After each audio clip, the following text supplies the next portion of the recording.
함께하여 주실 줄 믿습니다. 예수님의 이름으로 기도드립니다. 아멘.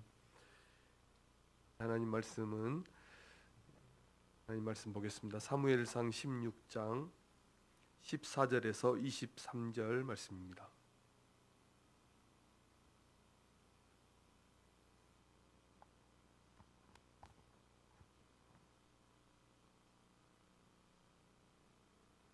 사무엘상 16장 14절에서 23절 말씀 한 절씩 교독하겠습니다. 여호와의 영이 사울에게서 떠나고 여호와께서 부리시는 악령이 그를 번뇌하게 한지라.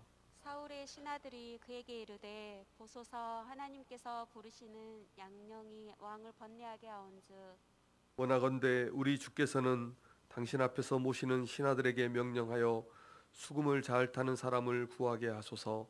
하나님께서 부리시는 악령이 왕에게 이를 때에 그가 손으로 타면 왕이 나으시리이다 하는지라. 사울이 신하에게 이르되 나를 위하여 잘 타는 사람을 구하여 내게로 데려오라 하니 소년 중 한 사람이 대답하여 이르되 내가 베들레헴 사람 이새의 아들을 본즉 수금을 탈 줄 알고 용기와 무용과 구변이 있는 준수한 자라. 여호와께서 그와 함께 계시더이다 하더라. 사울이 이에 전령들을 이새에게 보내어 이르되 양치는 내 아들 다윗을 내게로 보내라 하매 이새가 떡과 한 가죽 부대의 포도주와 염소 새끼를 나귀에 실리고 그의 아들 다윗을 시켜 사울에게 보내니 다윗이 사울에게 이르러 그 앞에 모셔 섬에 사울이 그를 크게 사랑하여 자기 무기를 드는 자로 삼고 또 사울이 이새에게 사람을 보내어 이르되 원하건대 다윗을 내 앞에 모셔 서게 하라. 그가 내게 은총을 얻었느니라 하니라. 하나님께서 부리시는 악령이 사울에게 이를 때에 다윗이 수금을 들고 와서 손으로 탄즉 사울이 상쾌하여 났고 악령이 그에게서 떠나더라. 아멘. 아멘. 우리 서로 인사하겠습니다. 사랑하고 축복합니다. 하나님께서 떠나시면이라는 제목으로 말씀을 함께 받겠습니다. 오늘 본문은 지난주 말씀에 다윗이 이스라엘의 새로운 왕으로 기름 부음을 받은 후에 일어난 일인데, 이제 그 악한 영에 시달리는 그 사울을 위해서 다윗이 수금을 타서 수금을 타는 자로 이렇게 뽑히는 그런 내용의 말씀입니다. 그래서 사울의 입장에서 보면 이제 후에 자기 자신의 이제 왕권을 위협하는 정치적인 어떤 그 라이벌을 왕궁에 들여오게 되는, 끌어들이는 이런 결과이지만 또 다윗에게는 왕으로 기름 부음을 받고 그를 왕으로 훈련하고 세우시려는 그런 하나님의 섭리로 우리가 볼 수 있습니다. 이런 대조를 오늘 본문이 이루고 있습니다. 우리는 그래서 오늘 본문과 또 앞으로 사울에게 일어나는 그 일들을 통해서 사울에 대한 기사에서 이 하나님이 떠나버린 이 사울에게 어떤 일들이 일어나는가, 그래서 어떻게 그의 인생이 이제 멸망해 가는가를 우리는 이제 보게 될 것입니다. 그리고 그와 동시에 하나님이 함께 하시는 사람 이 다윗을 하나님께서 어떻게 붙드시고 또 어떻게 세워가는지도 우리가 동시에 볼 수 있게 됩니다. 자, 우리는 세상을 살아가면서 오늘도 하루를 살고 세상을 살아가지만 또 우리에게 일어나는 많은 일들이 있고 또 우리가 많은 일들을 하지만 이 하나님을 전혀 의식하지 못하는 경우가 참 많습니다. 더욱이 우리가 일상의 삶을 살아가면서 하나님의 도우심이 없이도, 하나님이 딱히 도와주는 이런 특별한 일이 없어도 우리가 충분히 세상을 살아가기도 하는 것입니다. 그런데 이제 오늘 본문을 포함해서 성경을 보면 우리가 생각하는 것 이상으로 이 영적인 싸움이 매우 치열하다는 것, 우리는 살면서 모르지만 우리의 삶에서 영적인 싸움이 치열하다는 것, 그리고 우리의 마음, 또 우리가 일어서거나 넘어지는 일, 또 우리에게 당하는 시험과 이런 환난 등 보이지 않는 영적 세계가 아주 크게 펼쳐지고 있고, 그 영적 세계의 싸움이 우리의 삶을 결정한다는 것을 우리는 볼 수 있는 것입니다.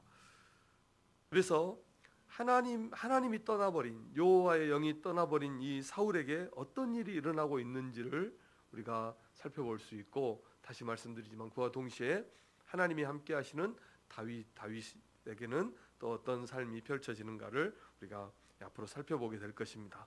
먼저 오늘 말씀에서 이 하나님이 떠나시자, 하나님의 영이 떠나니까 사울에게 놀라운 일들이 일어났는데 14절 말씀에 보니까 이렇게 말씀하고 있습니다.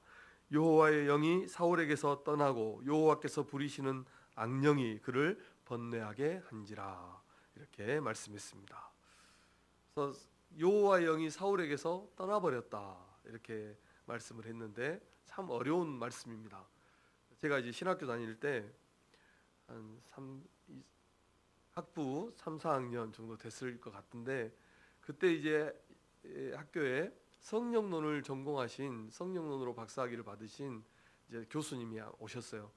광주 신학교 출신이면서 이제 외국에서 학위까지 하시고 오셨는데, 이제 총장님과 모든 학생들, 교수님들 다 모으고 이제 성령론에 대해서 강의를 하시는 거예요. 성령론으로 박사학위를 받으셨기 때문에 그 학위를 받으신 논문을 이제 학생들 앞에서 이렇게 발표를 하셨는데, 이제 구약에서는 성령이 임시적으로 임하기도 하시고 또 임하셨다가 가시기도 하시고, 이런 사울 예를 들면서, 그리고 간헐적으로 이렇게 성령님이 일하시고 역사하셨습니다, 이런 이제 말씀을 하셨어요. 그러니까 다 끝나고 질의응답 시간이 주어졌는데 한 교수님이라, 학생도 아니고 교수님이 일어나셔서 질문을 하신 거예요. 어떻게 성령님께서 임하셨다가 다시 가실 수 있느냐? 성령님은 그런 분이 아니시다. 이렇게 이제 논쟁까지는 아니고 묻고 답하고를 계속, 아주 이 학자들은 이제 피 튀기는 싸움을 합니다. 논쟁하고. 그리고 신학적인 논쟁은 다 해답이 없습니다. 그래서 그때 총장님이셨던 정교 목사님께서 우리 집에 가야 되니까 그만하시라고 그만했는데, 오늘 본문에서 하나님의 영이 사울을 떠났다 하는 것은 이제 구원과 관계 있는 그런 말씀이 아닙니다. 우리가 예수님 믿고 구원받아서 성령을 받은 사람에게는 성령이 떠날 수 없는 것입니다. 예수님 믿고 받은 성령은 떠나지 않습니다. 그래서 우리에게 바른 믿음이 있다면, 예수님을 바로 알고 우리가 예수님을 바로 믿는다면 성령은 결코 우리를 떠나지도 않고 우리를 버리시지도 않으시는 것입니다. 우리를 천국까지 인도하시고 이 삶을 살아가는 동안에도 우리를 지켜주시고 우리를 바른 길로 인도해 주시는 것입니다. 때로는 우리를 강하게 훈련하시기도 하시고 잘못하면 징계와 책망을 주시기도 하시지만 버리는 것과는 다른 거죠. 그거는 버리는 것과는 다릅니다. 그래서 올바른 믿음을 가진 성도는 성령께서 우리가 잘못된 길을 가더라도 깨닫게 하십니다. 그리고 회개하고 주님 앞에 돌아오도록 하는 것입니다. 이것이 성령에 있어서 대전제가 되는 겁니다. 그런데 바른 믿음을 갖지 못하면 어떻게 됩니까? 바른 믿음을 갖지 못한 사람은 아예 넘어져 버리죠. 넘어지는데 일어서지 못하고 아예 넘어져 버리고 사탄의 밥이 되어버리는 것입니다. 자, 우리가 오늘 이제 사울에게 하나님의 영이 떠나고 사울에게 일어난 일들을 통해서 얻을 수 있는 교훈들이 많이 있어요. 먼저는 세 가지 정도로 우리가 살펴보는데, 사울이 왕이 되어서 여러 나라들과 싸웠잖아요. 이제까지 우리가 이제 사무엘상을 봤을 때 여러 나라들과 싸울 때 하나님께서 도와주셔서 이스라엘을 지키시고 그 블레셋과 그 주변의 많은 나라들로부터 이스라엘을 구원해 주신 거예요. 하나님께서 도와주셔서. 사울의 전투력이 높아서 그렇지 않았죠. 불과 2, 3천 명 가지고 600명 가지고도 수만 병거를 거느린 블레셋도 물리치고 그렇게 했었죠. 그러니까 보이지 않는 그 하나님의 도우심이 이스라엘을 구원하고 지켜낸 것입니다. 그런데 하나님의 영이 떠나버리니까 어떻게 됐습니까? 더 이상 하나님께서 사울을 도와주지 않으셨다는 것입니다. 만약에 하나님께서 우리를 돕지 않으시면 우리는 어떻게 되겠습니까? 하나님께서 우리를 돕지 않으신다면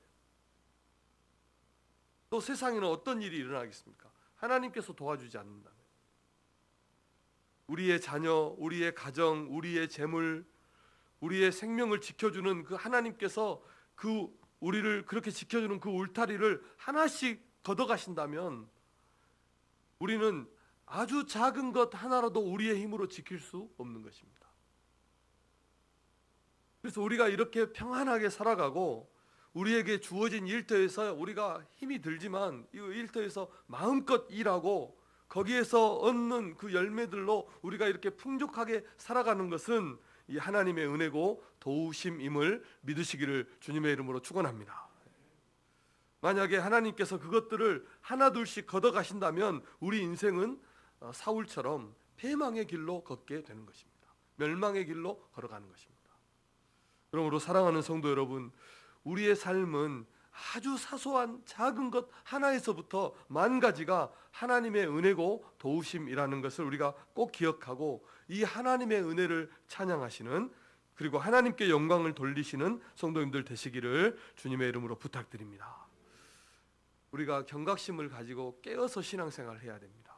깨어서 우리를 도와주시는 그 하나님의 은혜의 보좌 앞에 날마다 나아가서 하나님의 도우심을 날마다 구해야 되는 것입니다. 하나님의 도우심이 없이는 우리는 한시도 정말 작은 것 하나도 우리 힘으로 지켜낼 수 없다는 것을 우리가 꼭 기억해야 됩니다. 마음 하나도.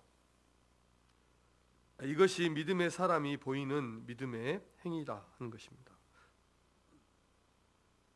그리고 오늘 본문에서 하나님께서 악한 영을 부리셨다. 이 말씀도 참 어려운 말씀입니다. 그런데 어려운 것은 조금 이제 차치해 두고요. 하나님께서 악한 영을 부리셨다 하는 것은 그 악한 영도 하나님의 주권 아래에 있다는 거죠. 하나님의 쉽게 말하면 욥기서에서 욥이 사탄이 함부로 욥을 해하지 못했죠. 하나님의 허락이 있어서 욥을 해하는 것처럼 악한 영도 하나님의 주권 아래에 있다는 것입니다.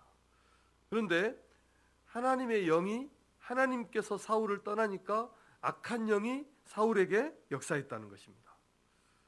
우리가 우리의 눈으로 보지 못할 뿐이지 영적인 세계에서는 오늘도 치열한 영적 싸움이 벌어지고 있다는 것입니다. 욥기서에서 다시 한번 말씀드리면 욥기서에서 하루아침에 욥의 자녀들이 죽고 그리고 그의 모든 재물이 다 약탈당한 이런 재난이 닥친 것은 하나님께서 사탄에게 그것을 허락했기 때문이었습니다.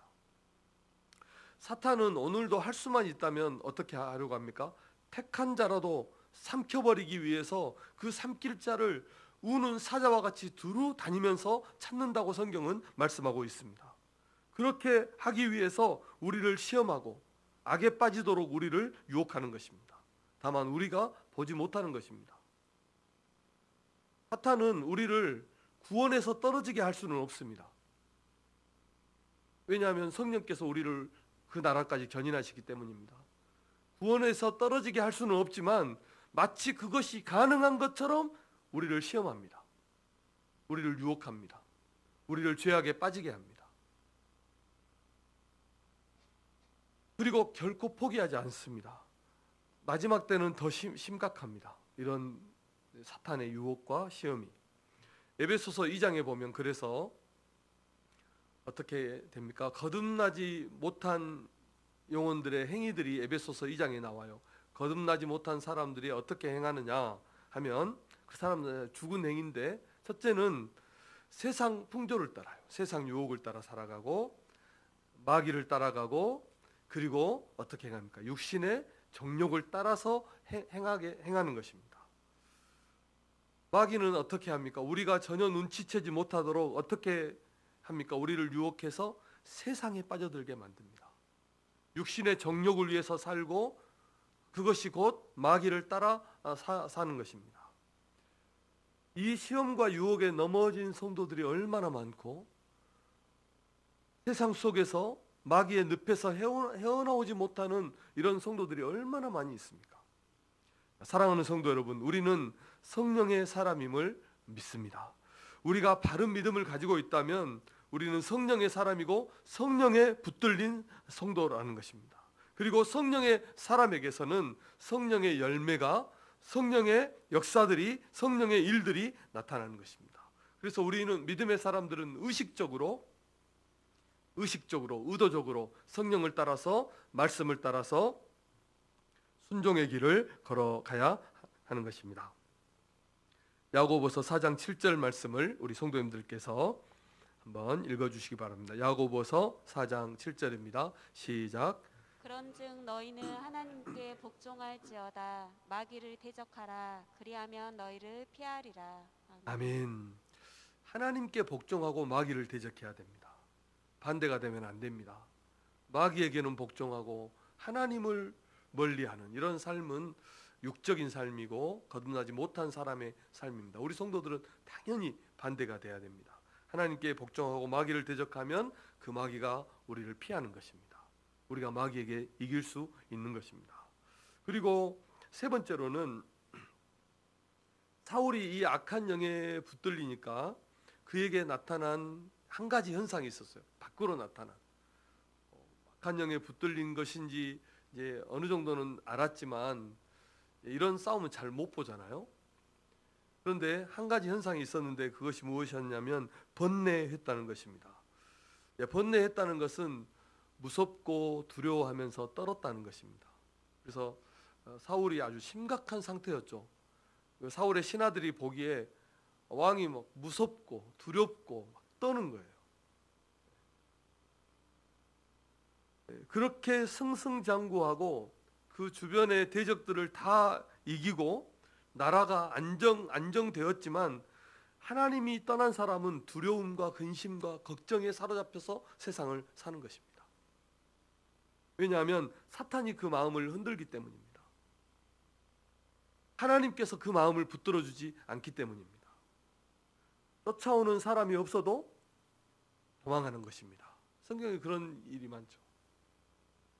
그런데 하나님의 사람은 어떻습니까? 전쟁이 일어나고 화살이 빗발치는 상황에서도 평안히 눕고 평안히 자고 일어나는 것입니다. 다윗이 그런 사람이었습니다. 걱정도 이제 어느 정도 무엇을 가진 사람이 걱정도 해요. 아무것도 없는 사람 걱정 안 해요. 제가 이제 군대를 제대하고 신학교에 들어갔어요. 그 해에 바로 신학교에 들어갔습니다. 들어갔는데 이제 남자들은 군대에 다녀오면 이상한 그 자립심이 좀 생겨서 하는데 학비, 식비, 생활비 이런 것이 아무것도 해결되지 않는 거예요. 하나도 없었습니다. 제대로 된 것이. 그래서 제가 그것을 깨닫고 이제 4층 기도실이 4층이었어요. 본당이 예배당이 4층인데 거기서 이제 새벽마다 또 저녁마다 신학생들이 기도하는데 4층에 올라가서 이제 기도를 시작했습니다. 중학교 때도 이렇게 철야하면서 우리 학생들끼리 기도하고 이런 것도 많이 해봤지만 기도가 무엇인지 기도를 어떻게 하는지 잘 몰랐어요. 그런데 무턱대고 이제 삶이 피부로 다가오니까 올라가서 기도를 했는데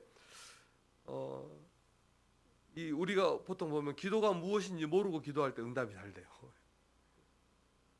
사람이 어중간하게 알면 잘 더 못합니다.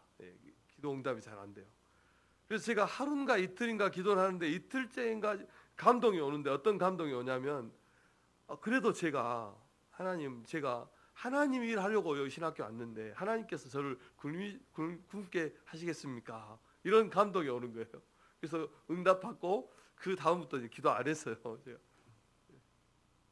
그러니까 기도를 잘 배웠으면 이제 하나의 기도가 응답되면 또 다른 비전을 가지고 이렇게 기도했으면 상상할 수 없는 일들이 제 삶에 일어났을 것 같아요. 그런데 기도하지 않았어요. 그래서 그러니까 그렇게 기도하고 나서 마음이 문제가 해결되고 나니까 모든 문제가 해결되는 거예요. 사라지고 먹어지고 사역지도 생기고 그렇게 여기까지 올 수 있었습니다. 옛날에도 한번 제가 예전에도 이 예화를 했던 것 같은데 어떤 나라에 이제 9년 동안 이 흉년이 들 거라는 이런 예언이 나왔어요. 예언이 돌았어요. 그러니까 사람들이 왕에서부터 모든 백성들이 다 근심하고 걱정하고 어떻게 우리가 살까 이렇게 하는데 한 사람은 걱정을 하지 않는다는 거예요.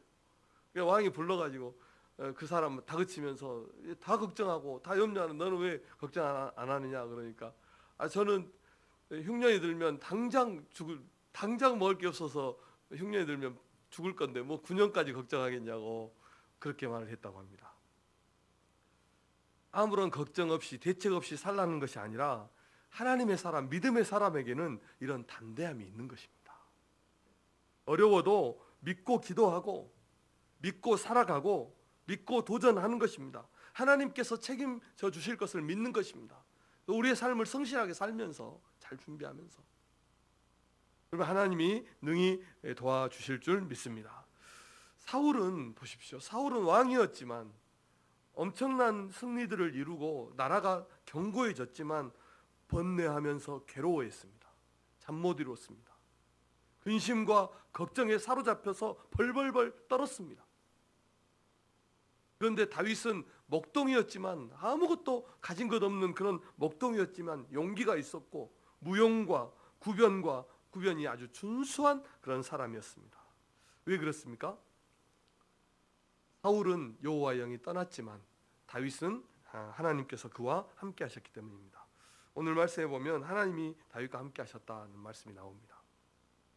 말씀의 결론을 맺겠습니다. 그러면 우리가 어떻게 해야 할까요? 주님 붙들고 기도하는 성도님들 되시기를 바랍니다. 우리 옆 사람이 그렇게 한번 축복하겠습니다. 주님 붙들고 기도합시다.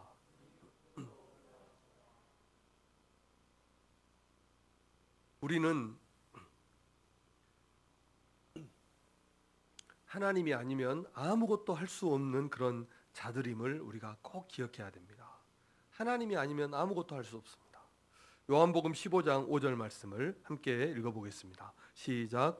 나는 포도나무요 너희는 가지라. 그가 내 안에 내가 그 안에 거하면 사람이 열매를 많이 맺나니 나를 떠나서는 너희가 아무것도 할 수 없음이라. 아멘. 나를 떠나서는 너희가 아무것도 할 수 없음이라.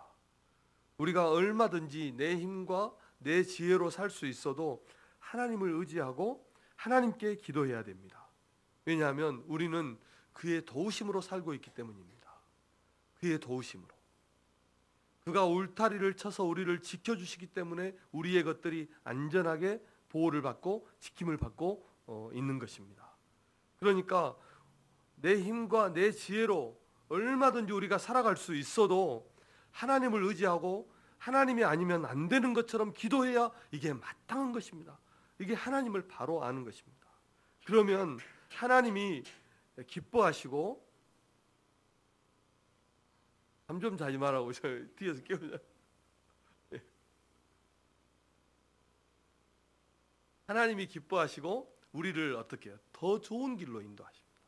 더 좋은 길로. 저처럼 딱 있더라고 기도 응답 받았다고 기도 안 해버리면 응답은 받았지만 더 좋은 길, 더 높은 비전, 더 큰 꿈을 이루지 못하는 것입니다. 그래서 우리 성도님들이 내 힘으로 살 수 있어도 내 힘이 아니라는 것 꼭 기억하시고 사울은 이것을 놓쳐버렸어요. 그리고 하나님 앞에 더 나아가시기 바랍니다. 우리의 삶의 필요와 문제를 가지고 기도의 자리로 나오십시오. 한번 새벽에 나오십시오. 새벽에 한 주간에 하루라도 제가 이제 신방하면서 각 가정마다 이렇게 권면하려고 준비했는데 그냥 오늘 전체 앞에서 미리 말할게요. 한 주간에 하루라도 도전하세요. 도전하셔서 새벽에 나오셔서 우리를 위해서 우리의 문제를 위해서 우리의 꿈과 비전을 위해서 그리고 교회를 위해서 우리가 기도해야 될 성도들을 위해서 꼭 기도하시는 우리 성도님들 되시기를 바랍니다. 그리고 우리가 왜 기도해야 됩니까? 보이는 것이 전부가 아니기 때문입니다. 우리의 삶은 영적인 싸움이기 때문입니다. 기도에 승리해야 이 삶의 싸움에서 우리가 승리하는 것입니다. 기도하면 근심이 사라지고 두려움이 떠나는 것입니다. 기도하면 마귀가 떠나고 하나님의 평강이 우리에게 임할 줄 믿습니다. 기도하지 않으면 마귀가 다가옵니다. 그런데 기도하면 하나님께서 함께 하시는 것입니다. 이런 하나님의 은혜가 성도님들의 삶에 함께 하시기를 주님의 이름으로 축복합니다. 기도하겠습니다. 하나님 아버지, 하나님이 떠나시면 우리는 아무것도 할 수 없는, 또 아무것도 지킬 수 없는 그런 사람들임을 우리가 꼭 기억하고 온전히 하나님만 붙드는 주의 성도들 되게 하여 주시옵소서. 오늘 사울이 하나님의 영이 떠나자 그의 삶이 번뇌하고 두렵고 떨림으로 그렇게 살았는데, 하나님, 우리는 세상을 그렇게 허망하게 살지 않고 주님을 의지함으로 담대하게 살아가고 우리의 꿈을 또 우리에게 주신 사명을 위해서 기도하면서 주님의 뜻을 이루며 하나님의 영광을 드러내는 그런 능력 있고 담대하고 복된 삶을 살아갈 수 있도록 인도하여 주옵소서.